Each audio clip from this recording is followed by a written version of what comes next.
எல்லாருக்கும் வணக்கங்க. எல்லோரும் நல்லா இருக்கீங்களா? இன்றைக்கி நம்ம கண்ணம்மாஸ் விலாகில் என்ன வீடியோ பார்க்க போகிறோம்னா, 1/2 லிட்டர் பால் இருந்தால் போதும் வீட்டிலேயே சுலபமான முறையில் பன்னீர் தயாரிக்கலாம். பன்னீர் தயாரிக்கிறது ரொம்ப கஷ்டம்னு நினச்சிக்கிட்டு இருக்கீங்க. கஷ்டமே இல்லைங்க, சுலபமான முறையில் ஈஸியாக செஞ்சிடலாம்.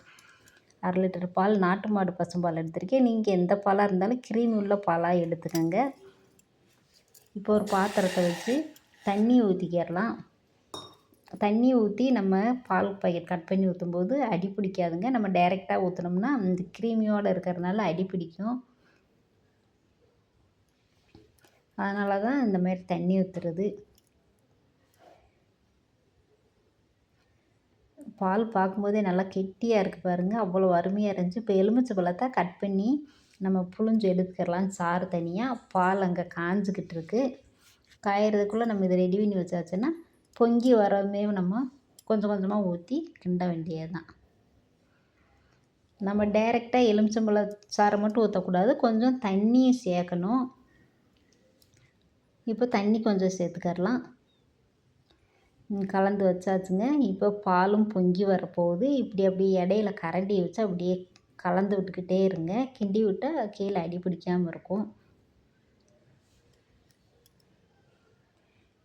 இந்த 1/2 லிட்டர் பாலில் செய்கிறது ஒரு நேரம் கிரேவிக்கு அளவாக இருந்துச்சுங்க. நீங்கள் 2 லிட்டரு 3 லிட்டரெலாம் வாங்கி வச்சு செஞ்சு வச்சாச்சுன்னா வாரத்துக்கு 2 நாள் 3 நாள் கூட, வாரம் 1 வாரம் வரைக்கும் நல்லாயிருக்கும். அந்த பன்னீர் கெட்டு போகாது. நம்ம அடிக்கடி செஞ்சுக்கிடலாம். நான்வெஜ் சாப்பிடாதவங்களும் இந்த மாதிரி பன்னீர் வீட்டிலையே செஞ்சு வச்சுக்கிட்டோம்னா நமக்கு தாங்க நல்லது. வெளியில் அதிகமான பணம் கொடுத்து வாங்குறதுக்கு நம்ம வீட்டிலேயும் தயார் பண்ணி வச்சுக்கிடலாம். இப்போது கொஞ்சம் கொஞ்சமாக நம்ம எலுமிச்சம்பழ சாறை ஊற்றிக்கிடலாம். எலுமிச்சம்பழ சாறு இல்லைன்னா நீங்கள் வினிகர் கூட ஊற்றிக்கிடலாம். 2ல் ஏதோ ஒன்று நம்ம சேர்த்து பன்னீர் தயாரிக்கலாம். பாருங்கள், அப்படியே திரண்டு வருது பார்த்தீங்களா பன்னீர். அந்த தண்ணி தனியாக, பன்னீர் தனியாக அப்படியேவும் வரும். அந்த தண்ணியும் நீங்கள் வேஸ்ட் பண்ண வேணாம், குடிக்கலாங்க. இல்லைன்னா சமையலுக்கெல்லாம் நீங்கள் பயன்படுத்திக்கிடலாம். கிரேவிக்கு, குழம்புக்கு, இதுக்கெல்லாம் அந்த பால் அந்த தண்ணி இருக்குது பார்த்தீங்களா, அதை நீங்கள் பயன்படுத்திக்கிடலாம். நான் பார்த்தீங்கன்னா அந்த தண்ணி ஃபுல்லாக குடிச்சிட்டேங்க. பாருங்கள், நல்லா திரண்டு வந்துடுச்சு பன்னீர். இப்போ நல்லா வடிகட்டிக்கிடலாம்.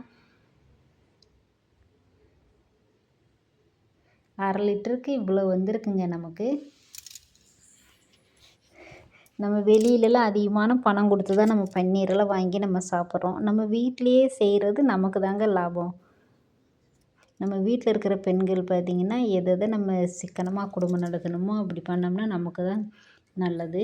ரொம்ப அதிகமாக நம்ம பணம் கொடுத்து வாங்குறதுக்கு பால் பாக்கெட் 2 பாக்கெட்டெல்லாம் வாங்கி நம்ம செஞ்சு வச்சுட்டோம்னா 2 நேரம் 3 நேரம் நம்ம வீட்டுக்கு சமைச்சிக்கிடலாம். கிரீம் உள்ள பால் பாக்கெட்டு வாங்கிக்கோங்க, அப்போ தான் நல்லது. இப்போ தண்ணி ஊற்றி அலசிக்கிடலாம். ஏன்னா அந்த எலுமிச்சம்பழ வாசமாக இருக்கும், புளிப்பு தன்மை இருக்கும். அதனால் நல்லா தண்ணி ஊற்றி நல்லா அலசி எடுத்துட்டு தான் நம்ம நல்லா புளியணும். எங்கள் வீட்லலாம் பார்த்திங்கன்னா எங்கள் அவ்வாலாம் வீட்லேயே நெய், வெண்ணெய், மோர், தயிர் எல்லாமே தயாரிப்பாங்க. அப்போ மாடுகள் இருக்கும்போது நாங்கள் சின்ன பிள்ளையில் இப்போ நல்லா கையை வச்சு நல்லா அழுத்திக்கிடலாம். விரல வச்சு நல்லா அழுத்தும்போது தண்ணி எல்லாமே வடிஞ்சிரும். அதுக்கப்புறமா ஒரு வெள்ளை துணியில் போட்டு நல்லா புழிஞ்சு எடுத்துக்கிடலாம். கம்மியான்றனால இது நல்லா புளியும் போதே தண்ணியெல்லாம் வடிஞ்சிருச்சு. கொஞ்சம் நிறையா 2 லிட்டரு 3 லிட்டருன்னா தண்ணி இருக்குங்க. வெயிட்டு தூக்கி வைக்கணும். தண்ணி எவ்வளோ தண்ணி வருதுன்னு பாருங்கள்.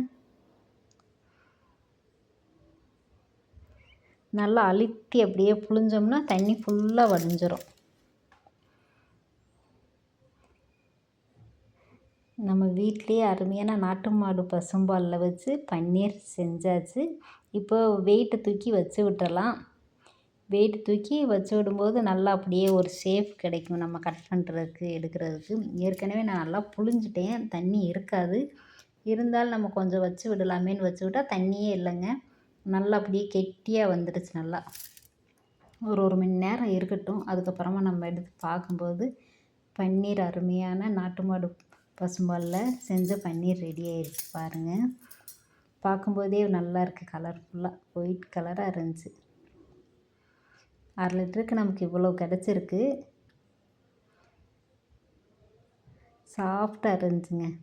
ஒரு வாரம் வரைக்கும் கெட்டு போகாது. நம்ம வீட்டில் செஞ்சு வச்சுக்கிட்டோம்னா, ஃப்ரிட்ஜில் வச்சுக்கிட்டோம்னா, நம்ம தேவைப்படும்போது எடுத்து நம்ம சமையலுக்கு யூஸ் பண்ணிக்கிறலாம். இப்போ நம்ம கட் பண்ணிக்கிறலாம். இதே போல் நீங்களும் வீட்டில் இருந்தீங்கன்னா செஞ்சு பாருங்கள். ஒர்க் பண்ணுறவங்களுக்கு டைம் இருக்காது. வீட்டில் இருக்கிற பெண்கள் இந்த மாதிரி சின்ன சின்ன விஷயங்கள் நம்ம வீட்டிலேயேவும் செஞ்சு வச்சுக்கிட்டோம்னா நமக்கு தாங்க நல்லது. சாஃப்டாக இருக்குது பாருங்கள். கிரேவியும் வச்சு சாப்பிட்டாச்சுங்க. சாப்பிட்டதுக்கப்புறமா தான் இந்த வீடியோவே வருது உங்களுக்கு.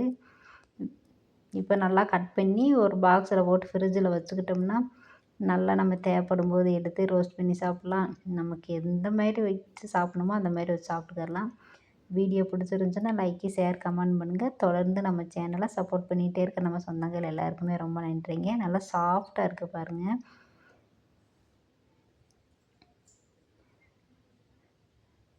கையில் பார்த்தீங்கன்னா அந்த எண்ணெய் பிசுப்பு அந்த நெய் இப்படியே பாருங்கள், உங்களுக்கே தெரியும். அந்தளவுக்கு நல்லா க்ரீமியாக இருக்குது நாட்டு மாடு பசும்பாலில்.